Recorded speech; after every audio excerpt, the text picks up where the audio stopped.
Today, this whole thing about profit matters is coming up because we're in an interesting time right now. And just to be quite frank, the truth is more people are making less money. Did y'all hear us? I said more people are making less money. What that means is that less people are making more money.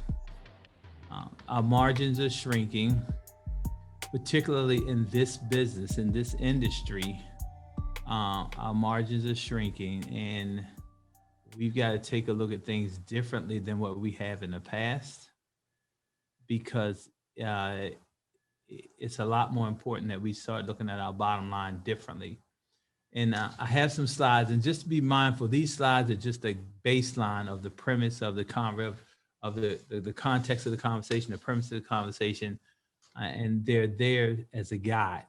And one of the things that's happening right now is we have to be more fiscally conscious, and we have to really make sure we take the best clients, and we have to make sure that we engage with our clients at a different level to make sure that, quite frankly, we're able to close the deal a different way. And the reason why, again, this profit matters is because we absolutely are going to have to start taking a look at our bottom line differently. And just so we're clear, and everybody's clear, everybody talks about spending less money, right? And it's really not about spending less money. It's about making sure you spend the money the right way, because you cannot save your way to profitability. I want you to wrap your brain around that. Let's dialogue about that for a minute. What does that mean to you when I say you can't save your way to profitability? What does that mean to you? Give me some feedback. I would think that it means you have to invest in your own business. You gotta spend money to make money, and just saving it isn't going to get you to the margins that you're looking for, in terms of what your goals are. Okay, I like that. Anybody else have a comment on that? I was going to say, it's just like in the Bible where the man gave the talents, he left, and he gave the three different people things to take care of for him. And one buried it, one went out and doubled, and the other made 5 times more. And so the one that buried it was afraid to spend it because they were afraid to lose it. And so that's the same kind of concept. In order to make more, you have got to take that leap, make that risk, and expand. Okay. In other words, you have to be a good steward with it. Correct. Okay, cool. Anybody else want to comment on that? You cannot save your way to profitability. Go ahead. Hey, Emerick. Hey. I think it means that profit has to come from the business in excess after expenses, and savings just means that you're saving. You can't cross the two. Profit is profit and savings is savings. Right. Okay.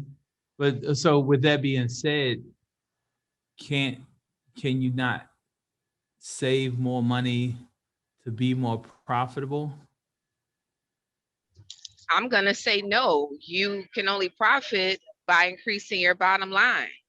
What if you become more fiscally conscious and pay more attention to what's fiscally responsible and not spend it? Wouldn't that be saving? It's doable. I mean, you can do it that way. Looking at how you're spending what you do have, and being fiscally responsible with it. Okay. You can save.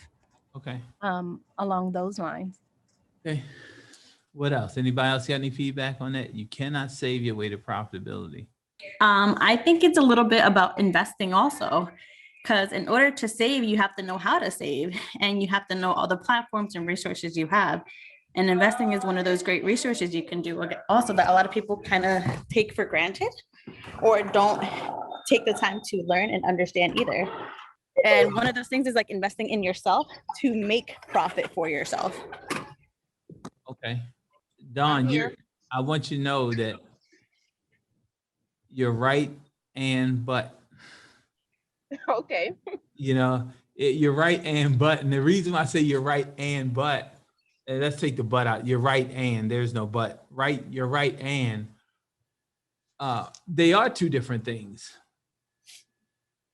Because if you don't have any profit and if you don't have any income, you don't have anything to save, do you?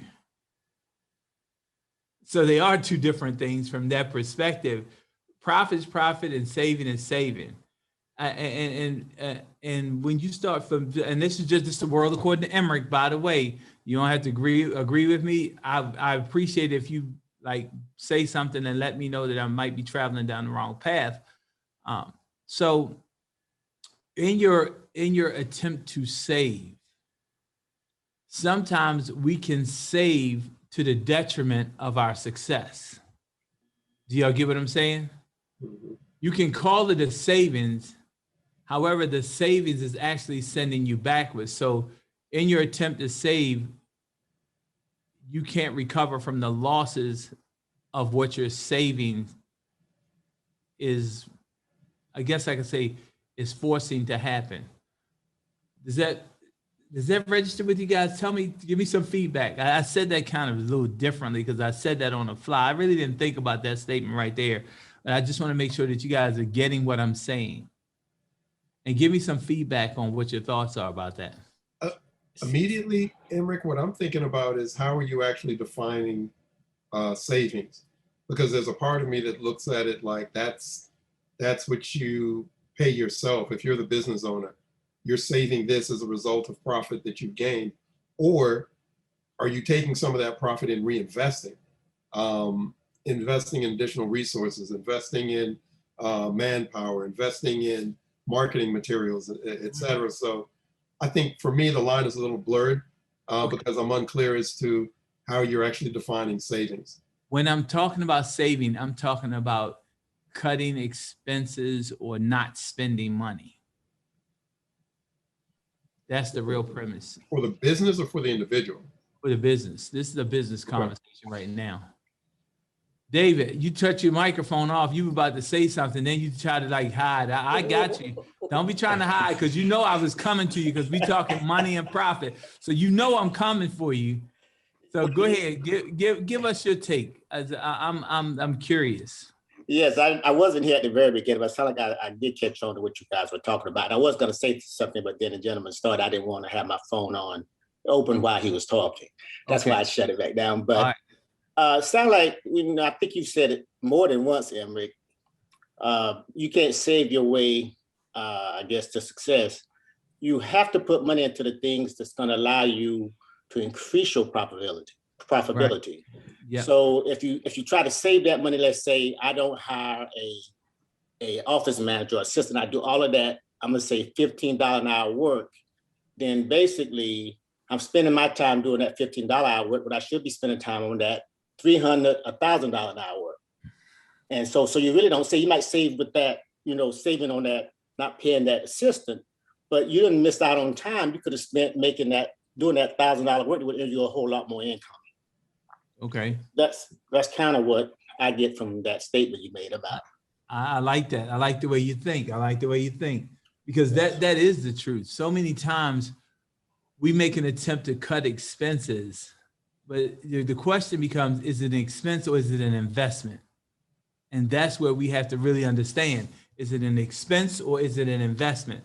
If you're hiring an assistant, and the assistant should be an investment, not an expense. You get that? For some of y'all, I mean, it just depends on where you are. I'm gonna go on some uncharted, like I'm gonna tread on some thin ice here. I just want y'all to know that.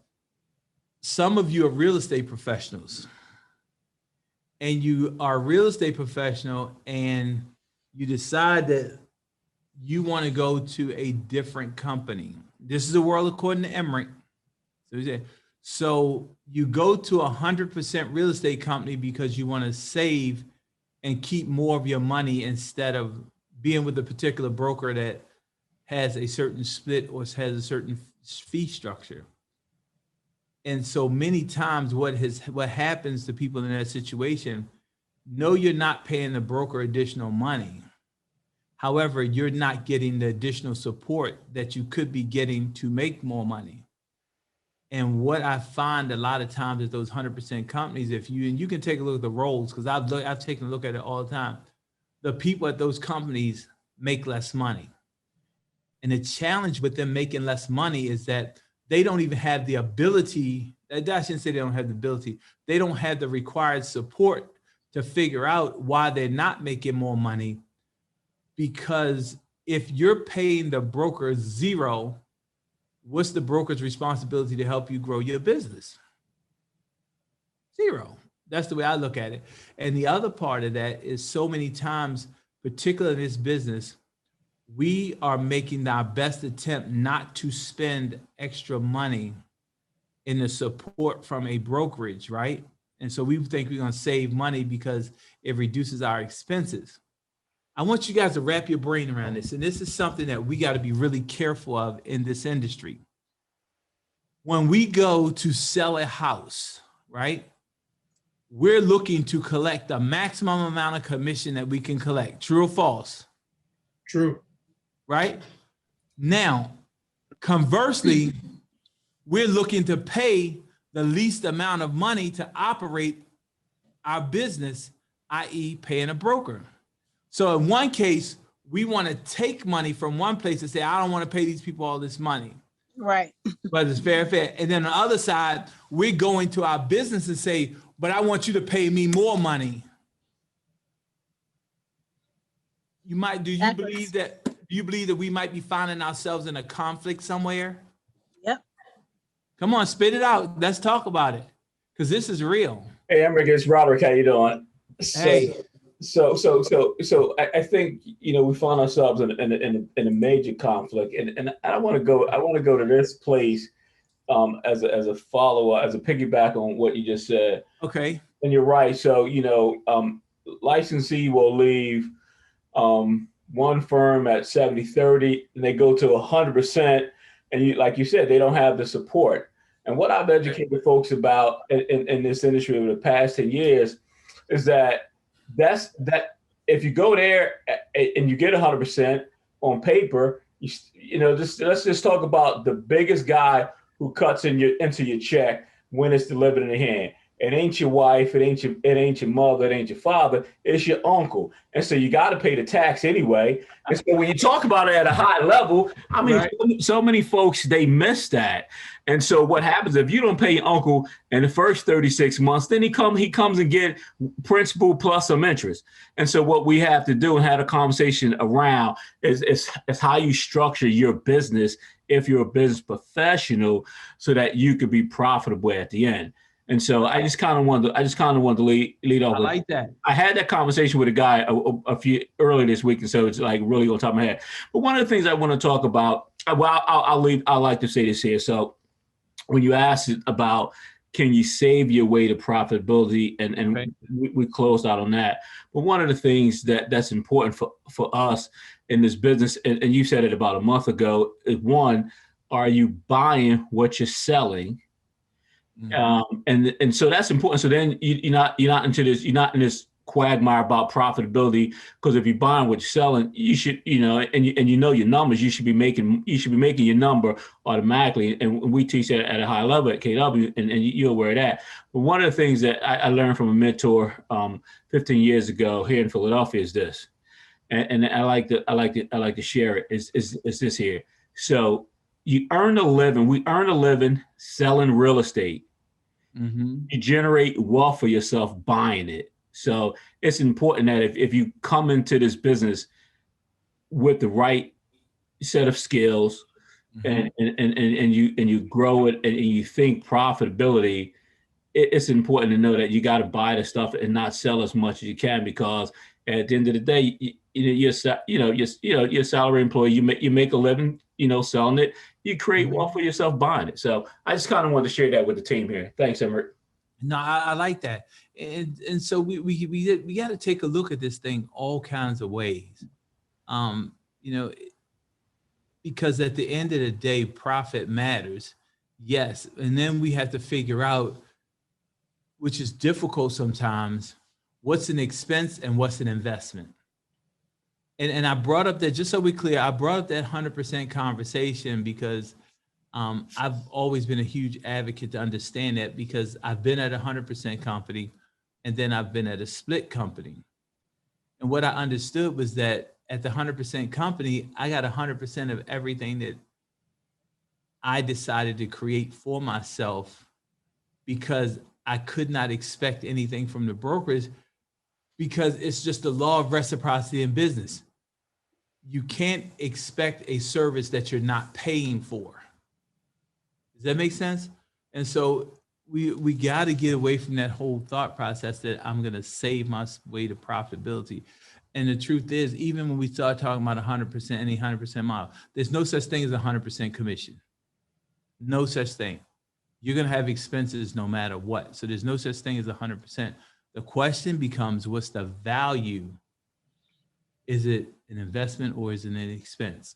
I just want us to keep that in mind. And so with that being in mind, this is a big question about profit matters. It's a big question because the only reason why we're really in business is for profit. Let's make that clear.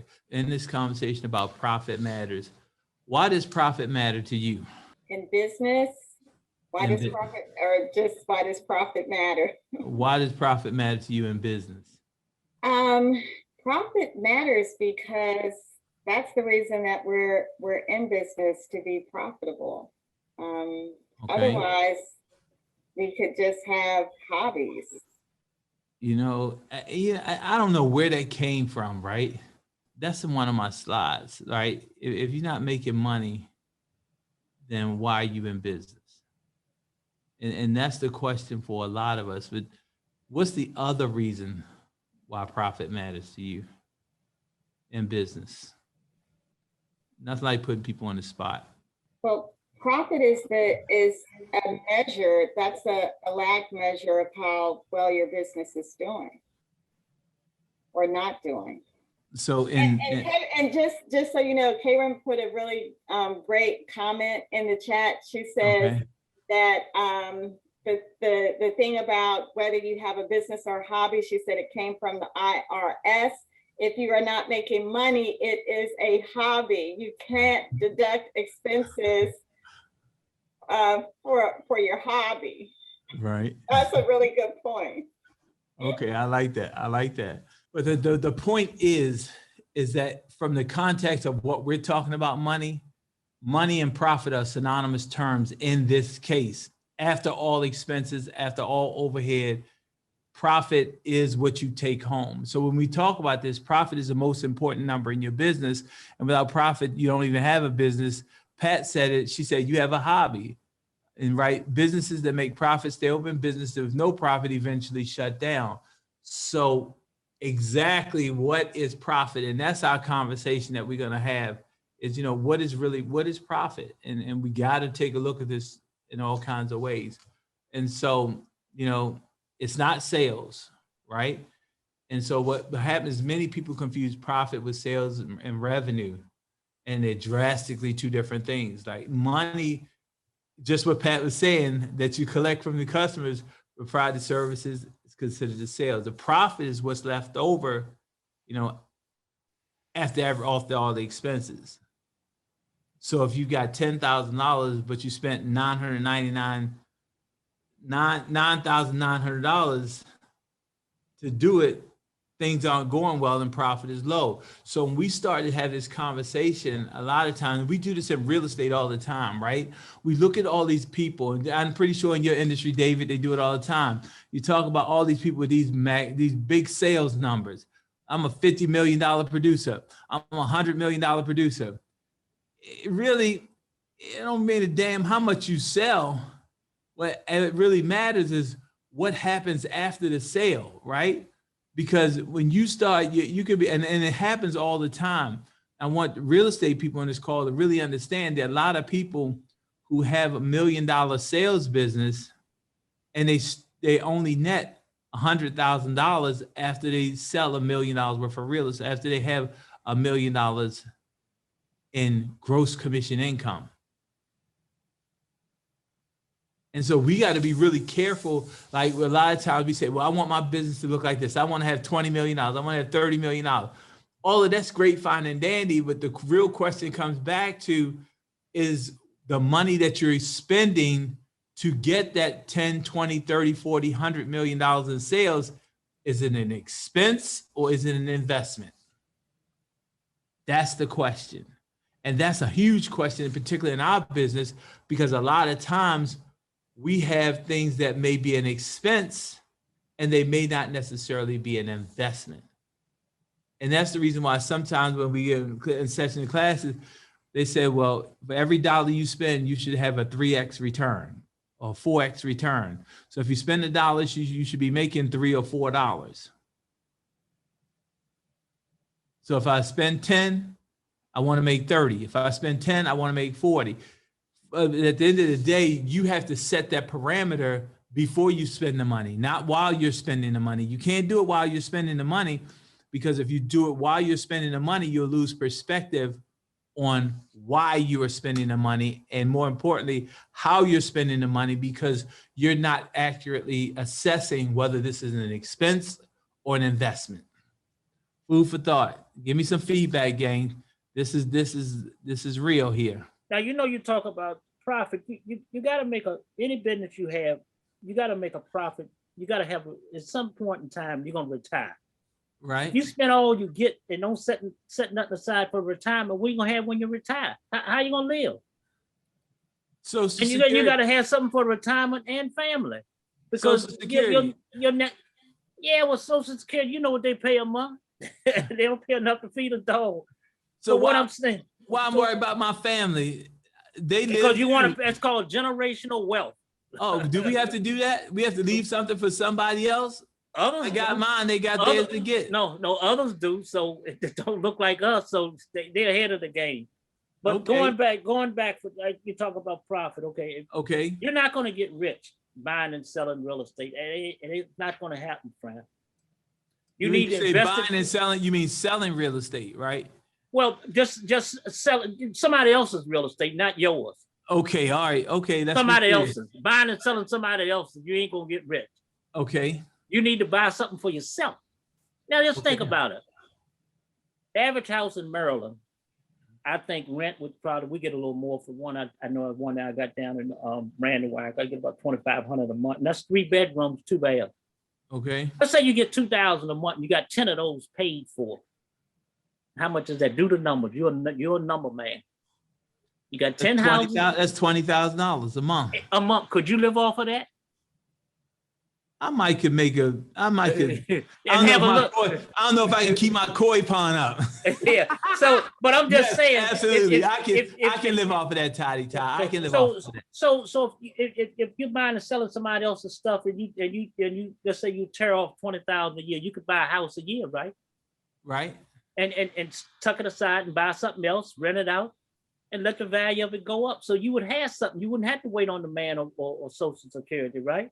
Right. You'd have your own. That's your built-in retirement right there. Okay. Right. Now you talk about profit. Well, when you're doing stuff and you're trying to moving around, trying to move money around, people say, I want your profit and loss statement. Okay. They're going to look at that. They're going to see what kind of profit you're making and what kind of losses you're making. Okay. Because a lot of people make money, but they don't make a profit. You got to make a profit at the end of the day. But like I say, you want to set something aside for yourself and your family, because if you buy 10 houses you got to pay for, you want your kids to have something too. So they can buy 10. Okay. You just struck a nerve, Toddy. You see me spinning in my chair, right?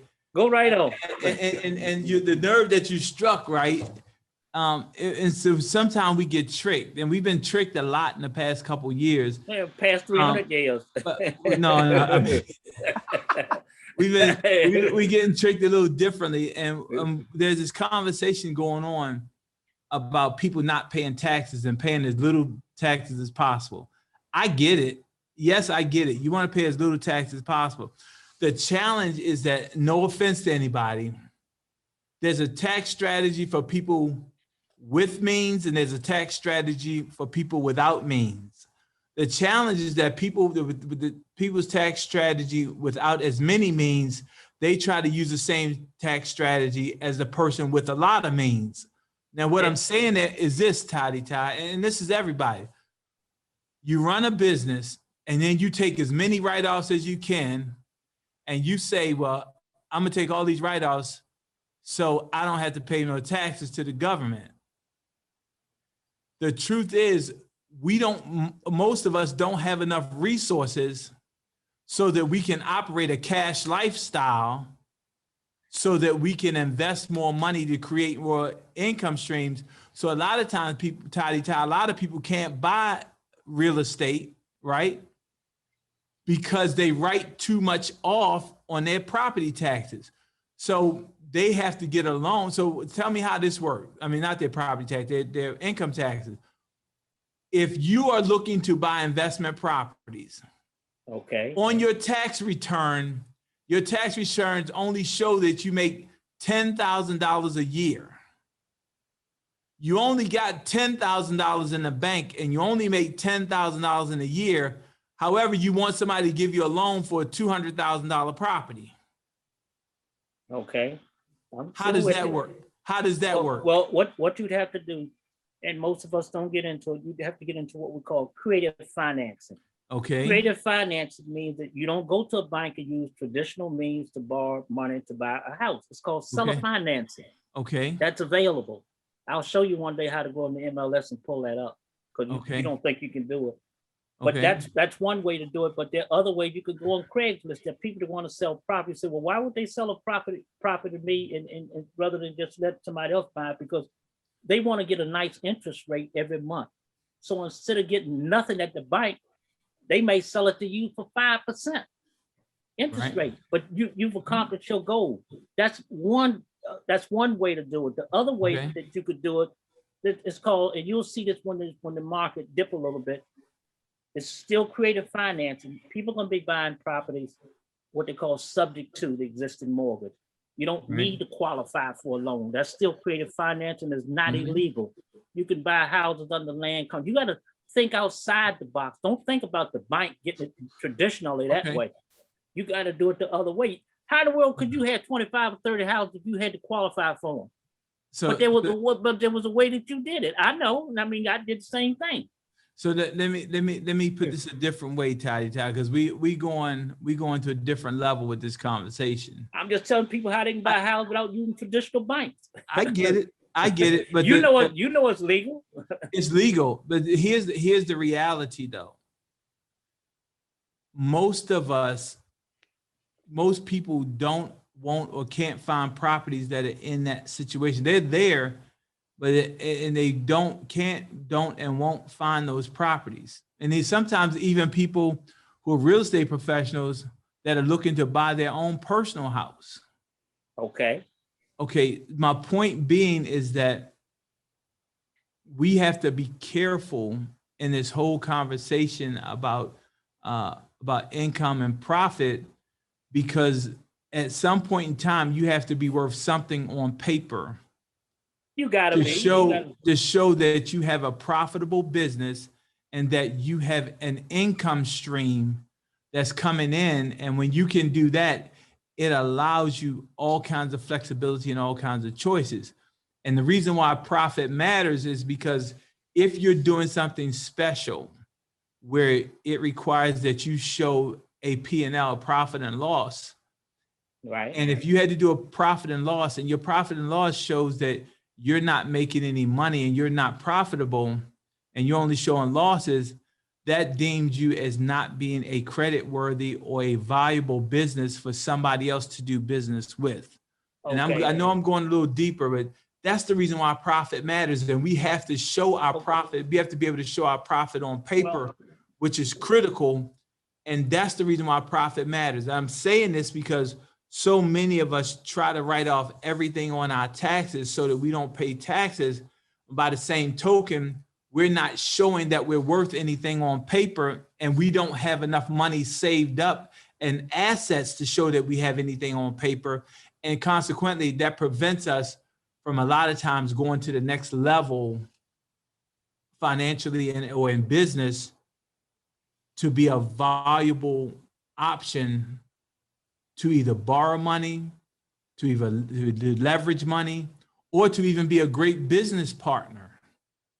And so the reason why profit matters, the profit matters because of your future business endeavors in which you want to make. So when we go to this and we start talking about revenue, right? We talking about profit, and Pat and I alluded to this a little bit, revenue and money. Revenue, revenue has to do, it has to work. So what happens is your sales are fantastic, they're lifeblood of your business, true, but that money has to do it. The money has to work too. So what that really means is this: it needs to pay for supplies, marketing, taxes. Focusing on the profit instead of the sales help you to see both sides of it. And so that's the thing that we have to understand, that in this business where we were talking about earlier, where you have, is it an expense or is it an investment? When you're in that place and you're talking about marketing, you're talking about supplies, you're talking about website, are those things an expense or are they investment? Are they expenditures that you're going to put out from the revenue that's going to help you create more revenue? Or is it something that you're putting out that's not going to create revenue? And we got to be really careful, particularly in this business, because if everybody wants to sell us something in this business, there's so many vendors that want to sell us something in this business. And to be quite honest with you, present party included, which is me, we are suckers for gadgets. Real estate people are suckers for gadgets in their business. And everything sounds like a good, great, fantastic idea. And then they always get us to put it on an auto pay. We always have a subscription. If you ever notice, everything that you buy from as a real estate agent, it comes in the form of a subscription. And they want to get your credit card number and put it on your credit card, because what happens is you will forget that you're paying it and it becomes an expense that you're used to paying. And then you will no longer pay attention to it, even if you no longer use the service. So again, when we start having this conversation, is it an investment or is it an expense?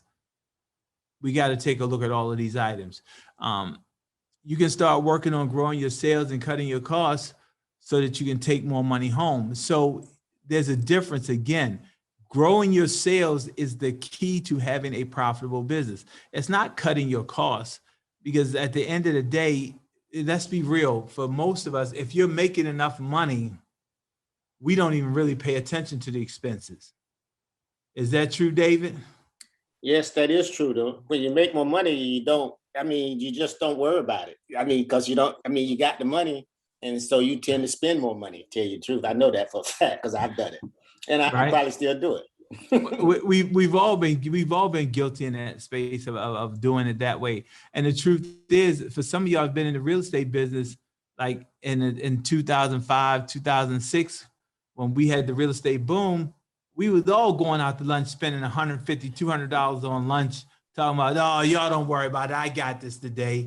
And because we were making a boatload of money, and the expenses really didn't matter.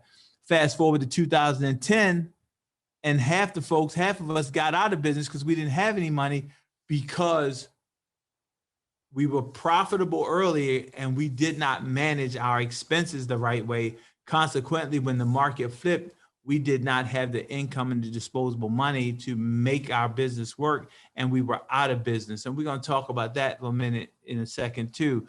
But again, your revenue, it has to work. It has to work in the best way for you to have the best business. And that's why profit is so important in that space. Can I say Yeah. something real quick? Emerick, Go ahead. about Yeah, that? absolutely. Yes. Yeah, I remember, you told me about the office space that I was in over there, not too far from you. And I remember when I first moved in that space, there was a lot of real estate offices in there. And there was Right. a lot of mortgage offices in there. Yeah. And after 2008, almost all of them disappeared. Exactly. And it was just amazing to me that that happened. And I believe it's the fact of you make a lot of money, but the key is to make your money go to work for you too. Like you said, buying other real estate, investing and doing those things, saving when times are good. So when times are hard, you don't even notice because, you living so far beneath your means that you don't feel the effects as much. And so I just wanted to share that. I saw a big difference in that. And I was just pretty amazed by that. But I knew you was going to be around always. I appreciate the vote of confidence. Yeah. And so, and when in this dialogue, it's important for us because, profit matters, and it's not about being cheap. It's about being fiscally responsible. And again, I keep saying this: is this an expense or is this an investment? That's our dialogue. Because as we go along, if there's no profit, you don't have a business. So when we start talking about that, a business without profit is out of business. And so many of us, particularly in this industry, we're on the verge of going out of business because we don't have profits. But however, our issue with profits in this industry, a lot of times, it's not even the expenses part.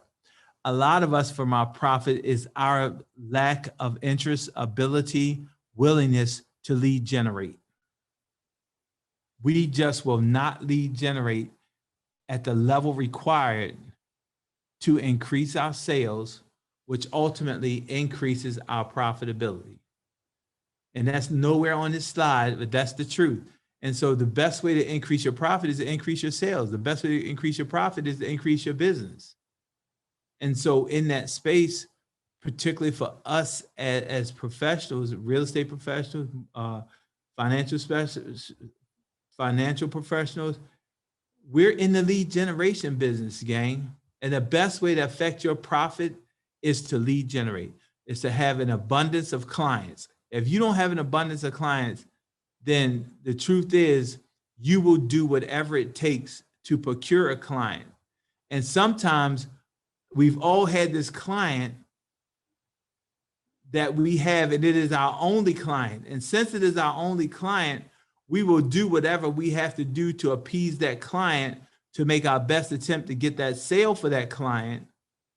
And by the time we get finished working with that client that we should have fired, the client ends up costing us more money than we make it from the transaction. Anybody ever been in that place? Speak up. I know it's somebody's been there. When you had to look at the grand total of how much you made from that client, you spent more time working with that client and you should have fired that client, but you couldn't fire that client because that was your only client. That's a different conversation. And the reason why we're in that place, because guess what? We're not lead generating. Hey, Emerick, Yes.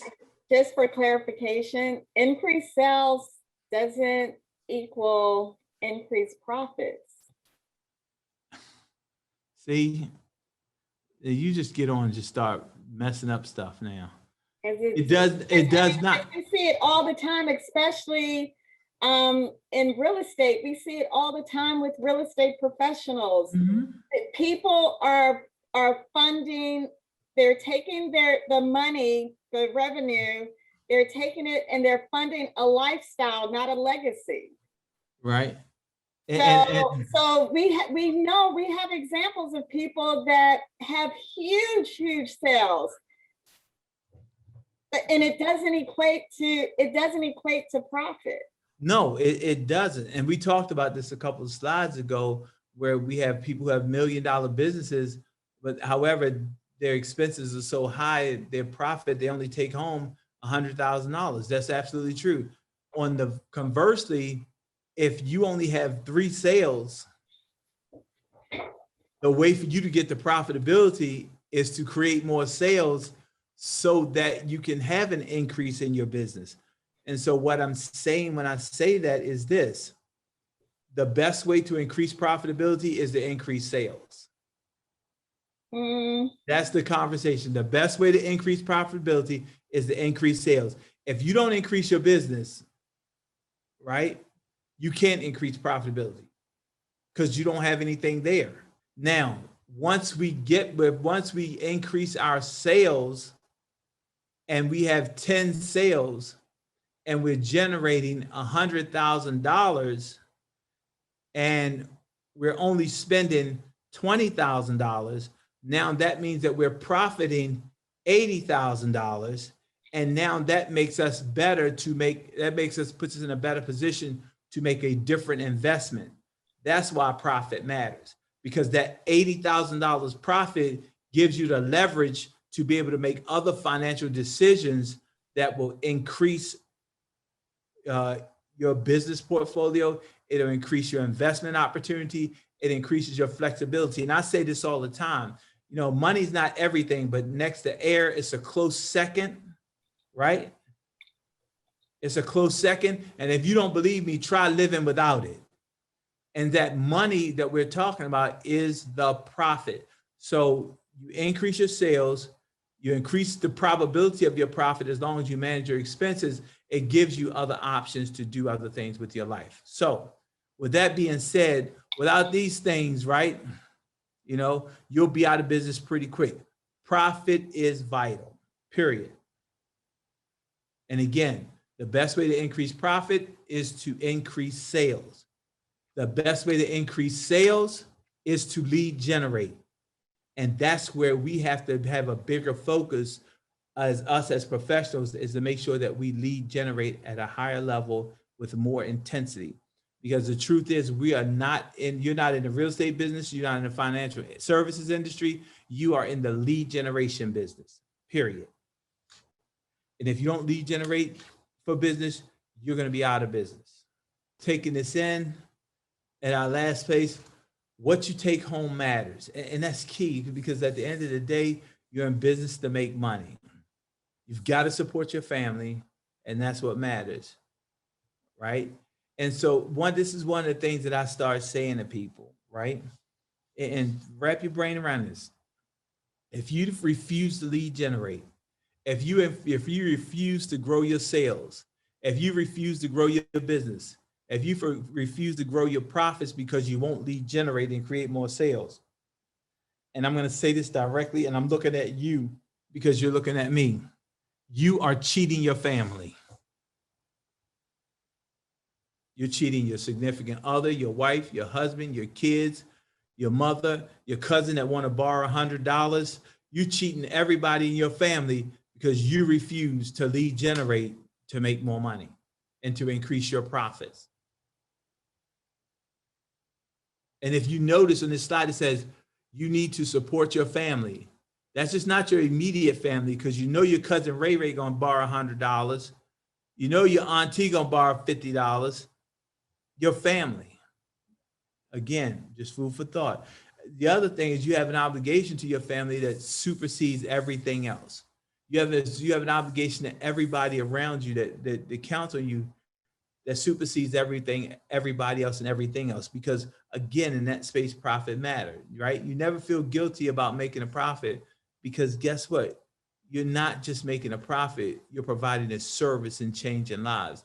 And that's the reason why that conversation about increasing your sales is so important. That conversation about increasing your sales is so important, because when you increase your sales, you're providing more services. You're changing more lives. The law of reciprocity in life means if you help enough people get what they want, you'll get what you want.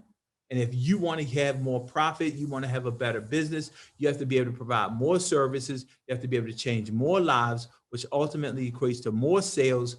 And in that sales cycle, that means that you create the ability to have more profit. And profit matters all the way throughout. And so without profit, you don't have a business. And without business, you can't help other people. And so we got to really take a look at this thing from a profit perspective.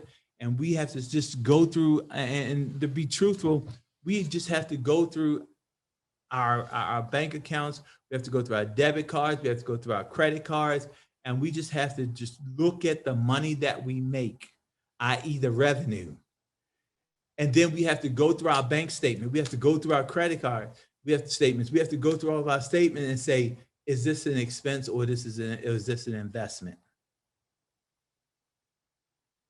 We have to take a look at it that way, particularly in our business. Is this an expense or is this an investment? And then you have to make a decision that is that expense worth reducing your profit? Or is this investment worth increasing my profit? And that's a value judgment only you can have. And at the end of the day, we've got to get down to this brass tacks about profit, right? Increased sales. And is this an expense or an investment, period? Because the place that we're going right now in business, particularly in sales, and David, I'm pretty sure this is true in your industry also, is that the people who are the top wage earners are beginning to earn more money. And the people who are on the lower end of the wage scale, i.e. salespeople, they're beginning to make less money. Is that true in your industry? Yes, it does seem to be true. The people who are making the most money, they're doing those things. They're living beneath their means. They're looking at the expenses versus their investments. And that's how they got there. And I think they keep doing what they're doing to stay there and continue to make even bigger profits. But if you don't put those things in place, it's going to be hard to get there. So let me say this a little differently in this case, Dave. Are they getting more business than they were getting in the past, as opposed to people who are making less money? Do you guys have like in your company, are the top earners, are their earnings going up and there are fewer people at the bottom, or do you guys even track that? I wouldn't say we have an official track of it, but the top earners, I mean, something because of this pandemic, their businesses are continuing to go up and up and up. It's just has increased because of COVID, and people now want to sit down more and want to plan and prepare because they saw what happened to them when this thing hit. Whoa. So you said something right there. You said because of COVID and the pandemic, people are calling them more. So are you saying that maybe the way that they're marketing themselves put them in a better place because they're spending the money to market themselves, or they're lead generating actively to force more people to call them so that they can grow their business? Is that what you're insinuating? Yes, I am. They are. They're doing a lot more lead generating, and some of it is through digital. You know, that became more available, and more people were more stuff. You know, they wanted to do that, and we were able to do it from home too, and from office remotely. So that made it even better. You know, save time and things like that as well. So profitability went up because you're not traveling and doing those things as much.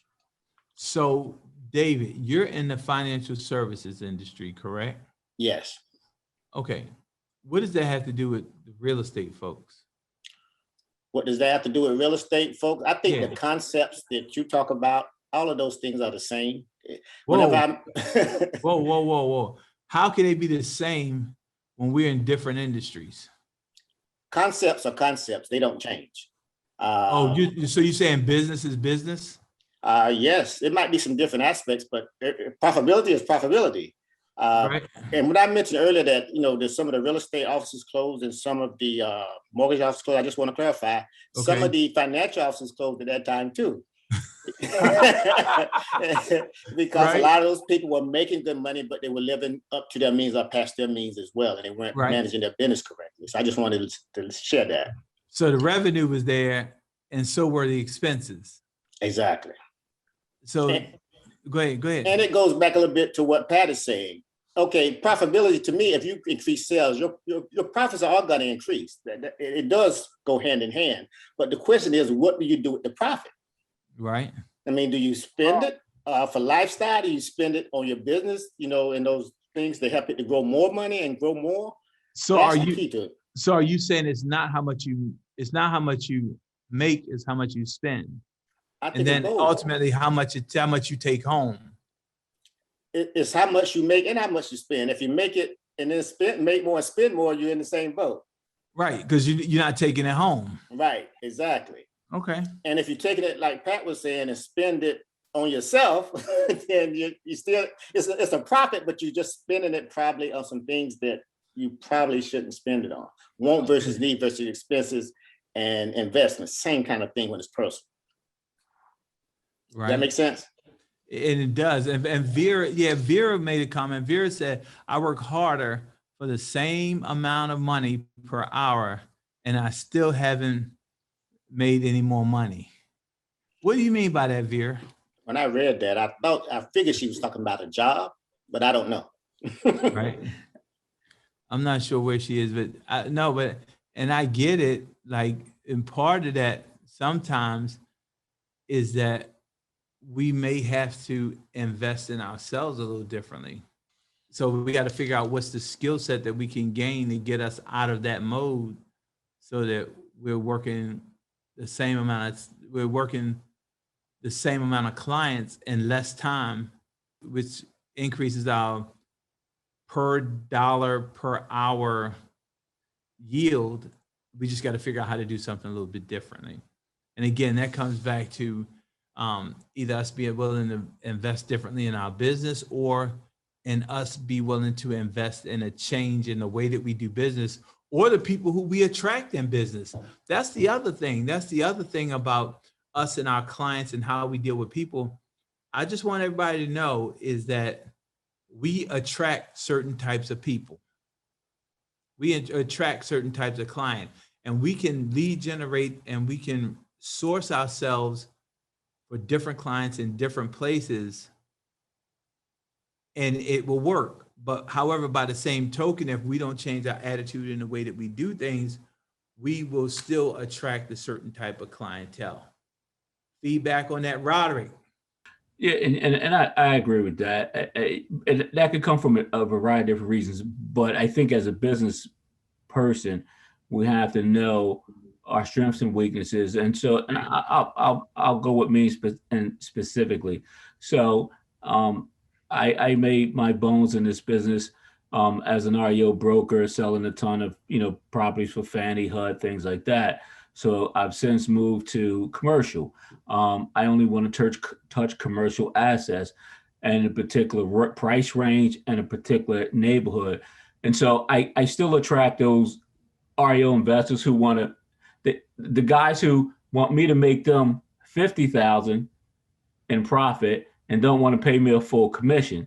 And so I send them to the residential guys in the office. And so what happens is, you're right, for a lot of reasons, we can attract people. The important thing as a business owner is to understand what your specialty is, to master it and be good at it. And then you have the ability to either refer those people out or just let them know, hey, it's not my category at this time. That's not my practice. I like to introduce you to somebody else, or just walk away from them altogether. And again, it's a foundation. You said something a little while ago, and we talk about profits. So when we walk, I think each of us on this call has a little bit more money, just a little bit, than we had a year ago when we got into this business. And so when you get into the business, you walk up a flight of stairs, one tread at a time. You got to have a strong foundation. And to your point, the profit is key. You begin with the end in mind. You say, okay, fine. At the end of 3 years, I want this number. And so you have to build your business systemically so that you grow to that level, so that you have your profits. You forgot one of the guys on your list that when you put your family down there, Emerick, and that's your Uncle Sam. You got to pay your uncle first. Gotta pay uncle. And so what happened is, that's my favorite guy, my uncle, right? There you go. And so what happens is when you structure your business in that manner as a business, and you become profitable, you can not, when you attract folks that you don't want to be in business with or represent, in your practice, you refer them to somebody else who does that. And there's nothing wrong with that, because it's about growth and development. No, and it's the challenge. And that's where I keep talking about lead generation, right? Because if you're not lead generating properly, then guess what? When you get that client that you don't want to deal with or doesn't fit your mold for your business, you can't fire them and you can't refer them, because that's your only client. That's your only client, and your mortgage is due. That's your only client, and the rest of your bills are due. So you're forced to work with that person. So if nothing else, in lead generating, if you don't lead generate for anything else, you should be lead generating for the freedom to be able to fire a client or refer a client at any given time, because they are a distraction from your business. Let's drill down a little bit more, Emerick, because what I want to do is at a high level, not have conversations. Okay. Where we got to talk to veteran business owners about how to operate their business. You need to generate, you need to lead generate, because that's the backbone of your business. And so for Roderick, if I have to talk to a 3 to 5 year licensee in my office about lead generation, you're probably not the guy that I want to have in my office and have lunch with, because you missed the big picture. And so what we need to do also, Emerick, as business owners, is start to have conversations at a supremely high level and surround ourselves with major players, the top 1%, because as you started this conversation off, I'm here. Listen, Roderick is here. Roderick is in this business to make money. I can't speak for other folks, but if it don't make dollars, it don't make sense for me. My fee is my fee. I want it. I don't want to compromise it. And that's the bottom line. And those are the conversations that we got to start to have, post this conversation, Emerick, because again, it is what it is. Like, let's not do the smoke and mirrors. Let's not have soft conversations, because we don't want to hurt people's feelings and things like that. And if those people want to kind of, congregate around us, that's okay. But my level of play isn't going to be reduced to a lower tier athlete in my midst, because I'm here to make as much money as I can before that last day on this earth for Roderick. So we got to have conversation at a high level. And so when we need to repeat lead generation, I mean, that's just a problem in and of itself. And so we need to address that immediately. I like the way you're thinking right now. Hey, Karen. Yes, I'm here. Okay, Karen, we talking about making more money, and I know you have some different philosophies on that. So I just want to ask you, what's your thought on making more money and making more profit? Oh God, why you put me on the spot? But because I love you. I'm kind of different in my thoughts. And that's why I'm asking you. That's why I'm talking to you. So I come from a place of do what you love. Okay. And the rest would take care of itself. Okay. And I hate to say this in this group, because I know we're money focused. I know that. I got that. I respect that. That's just not where I am. Okay. And where I am is just excel with the skills and which were granted to me, do the best that I can, and the rest will take care of itself. And basically that's how my life. No, I don't live a glamorous life, but I'm taken care of. And I don't chase the dollar. I do not chase the dollar. Well, let me tell you like this, Karen. None of us should be chasing a dollar, because the only way you can chase something is if it's running away from you. So if you feel like you're chasing money, that means it's running away from you. And if the money is running away from you, that means you're doing something wrong. You're not attracting money, you're repelling money. And if you're repelling money and you're chasing money and you're repelling money, you probably have to reassess who you are and what you're doing, and maybe what you're not doing at the highest level to cause money to run away from you instead of running towards you. Right. Is that fair? Yes, that's fair. And so, but you said something, Karen. I knew you were going to say something profound. You said, do what you love. And that's a different conversation around this business, or any business, right?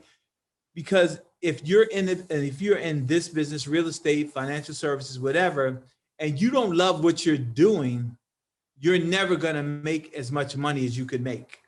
So I love what you said about I'm doing what I love, because you're in your sweet spot. And that's another thing for us that we have to pay closer attention to, is our gift zone. are we working in our gift zone to be able to generate as many clients as we can generate in order to generate as many sales as we can generate, in order to generate as much revenue as we can generate, so we can pay all of our expenses and have high profit levels. Sometimes we're not having the profit levels that we desire because we're not doing things that we like to do or we love to do. And don't get me wrong, I don't want y'all to run around saying, well, Emerick said I should only do things I love to do, right? The fact is, and Karen can say what she loves to do because she's lived her life long enough and she's done enough things that she didn't want to do in her life, where she's at a stage in her life where she's only going to do what she loved to do. However, until you get to that point and you've earned the right to only do what you love to do, then you got to kiss a few frogs and do some things that you really don't want to do. Because I didn't want to do David Breaks. I love doing David Breaks, but I didn't want to do I really want to do David Breaks because it wasn't paying me enough money. However, at the time, I had a deficit in my bank account, so I was doing breaks and everything else I had to do to get some additional money. You get what I'm saying? David laughing because he remembered, that was just it. I love doing breaks, but that wasn't what I really wanted to do. I had some other objectives there. My point being is that we at the point where we are, until we have enough revenue or until we are at a certain point of our life where we've earned the right to only do what we love to do, we got to do some things that we don't like to do. And part of one of those things for a lot of us is lead generation. And I know I keep talking about lead generation. However, all profits in any business are derived from your ability to lead generate, period, in business. So profit matters, lead generation is critical. What's the feedback on that? Anybody got anything they want to say about that? I'm driving back from the mountains in Tennessee, but I am definitely here and I hear you loud and clear. And I am a witness and a testimony that if you don't lead generate, those pockets will suffer, which means there is no profit, there is no savings. Okay. Alicia, you say, I stepped on your toes. I apologize. Okay, not really. Because that we here to grow. And I just want y'all to be clear, right? Even from my perspective, that's to be clear. I don't have this thing licked. I'm not walking on powder puff clouds. I'm in therapy like everybody else. The beautiful part about being here, right? The beautiful part about being here is I believe that we're all in therapy and we all have room to grow. And we just have to have these kind of dialogues to figure out what we have to add to our business, what we have to add to our life to grow ourselves. Alicia said, I need it. I'll get a pedicure tomorrow. But in any event, the bottom line, gang, is profit matters. Profit matters. Profit matters. Revenue matters. How much money you make matters. Profit matters even more because the revenue is only what you're bringing in. The profit is what's left of the revenue after you pay your bills, expenses, and overhead. Profit matters. So I'm done about profit matters. I hope this helped some of you. I hope you guys are enlightened about this. Give me some feedback on this session about what you thought about this whole thing about profit matters. I'm gonna go down the list because you're all here. And I see Alicia Mathis in the room. I'm glad you're here, Alicia. I'm a budget person. So definitely the thing of it is a lot of what we don't do is we don't write our budget down. We don't have it on paper and we just kind of go about business. We get deals, we get our checks, and we don't put everything, let's say, in a spreadsheet. And sometimes I think that if it's visible, if on a budget, then and Ms. Pat goes through that a lot. If it's visible, on a spreadsheet or a budget, I think we'll do better in terms of profitability because we can see it. Because you can't see it if you're just going about your day and not writing it down and putting it on a spreadsheet and having it in front of you. Okay. So that's a different spin on profit matters. Profit matters, especially when you write it down. So when we talking about this conversation, when we having this conversation, is it an expense or is it an investment? The other question becomes, is it in your budget or is it not in your budget? Now, Absolutely. let me make this clear. When you're setting your budget for your expenses, right? You've got to be really careful because, again, you cannot save your way to profitability. Even though your budget is your budget, you have to make sure that the things that you're putting in your budget are actually investments, and they're still going to pay you 2-3x on your money, even though it's in your budget. Because sometimes we can put some things in our budget that don't belong in our budget, and it's not paying us dividends. Correct. And absolutely, that's just part of it. And then the other part is what I do, what I'm learning to do is go to my CPA and say, okay, I'm planning on purchasing a property. What do I need to do when I purchase that property, and how is it going to help me with taxes and things like that? Okay.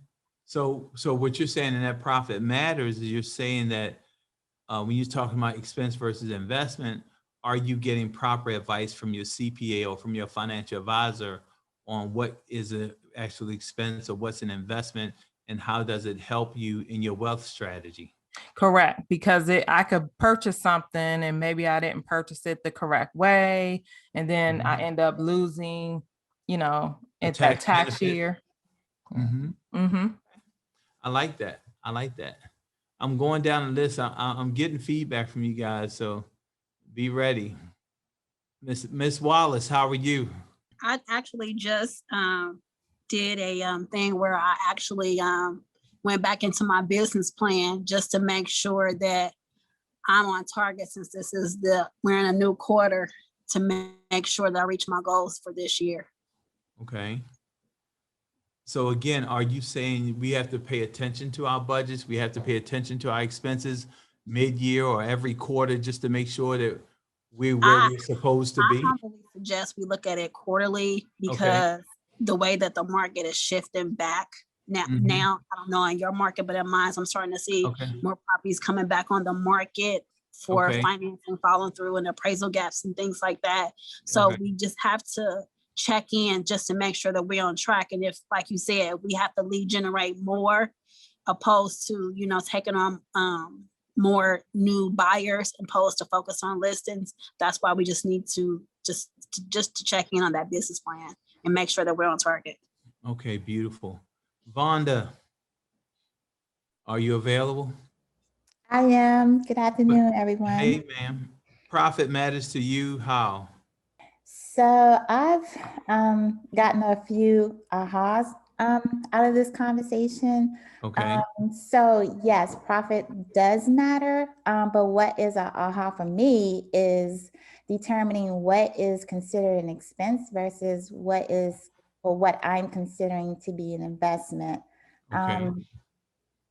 Also, someone had mentioned something about the type of business you attract or clients that you attract. So I have to focus on the type of client that I want to attract, because,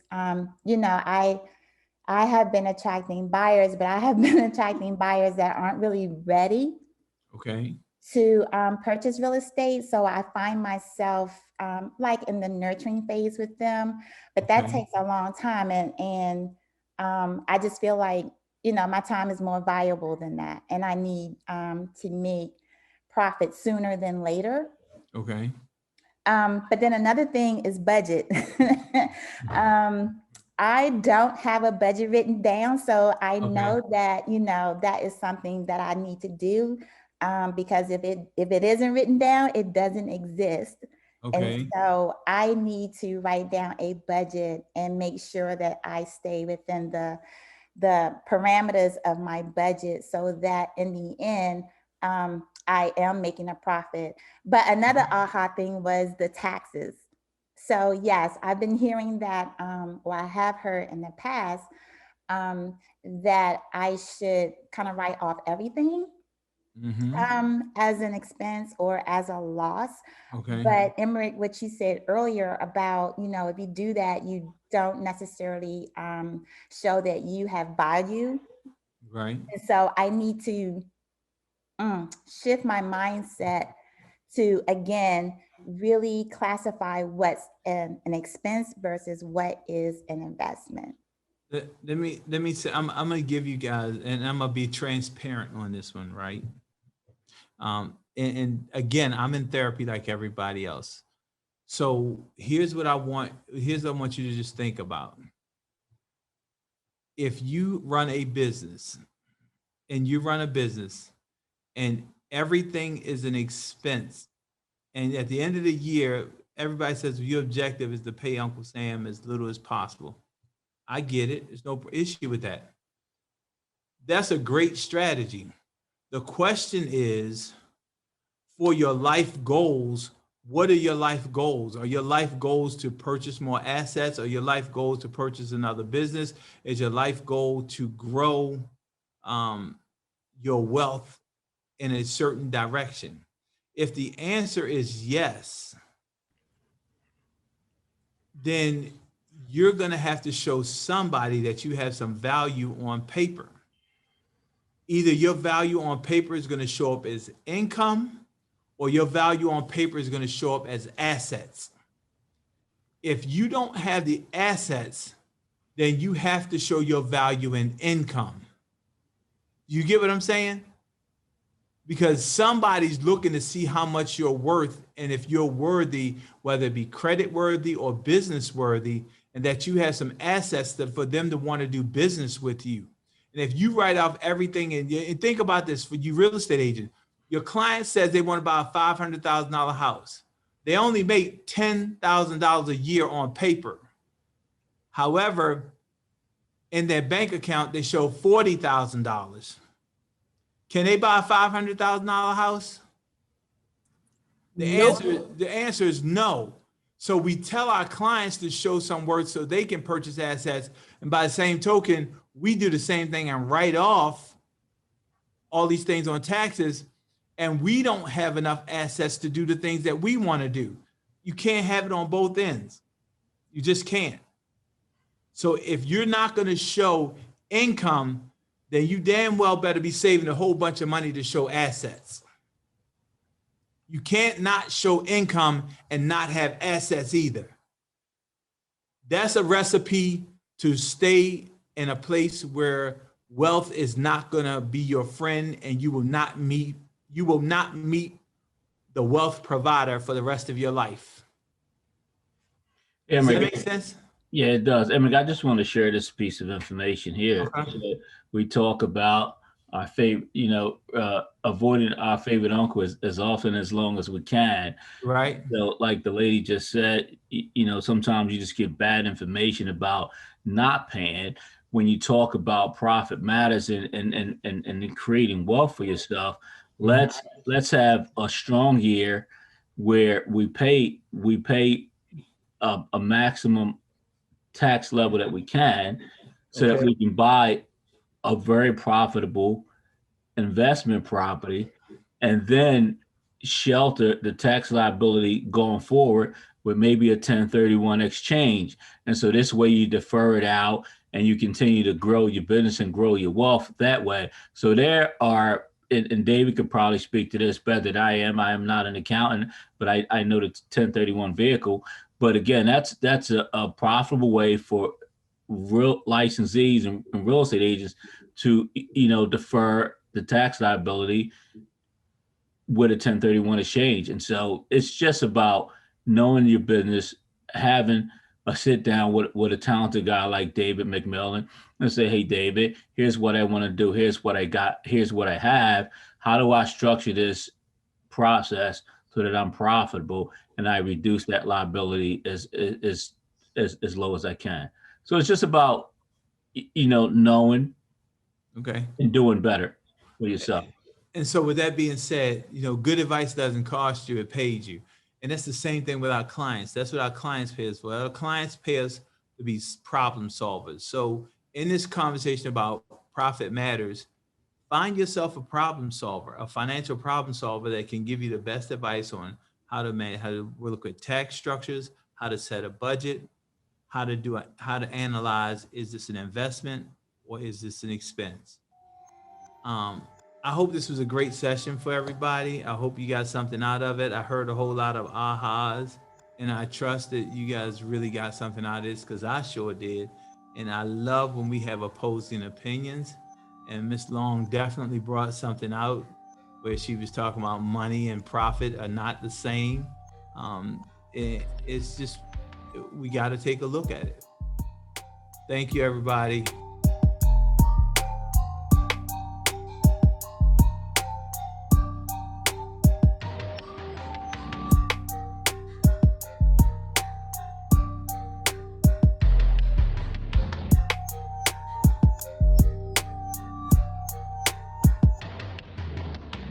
The Power is Now Media is worldwide with growing audience of future homebuyers, investors, builders, developers, real estate agents, and brokers.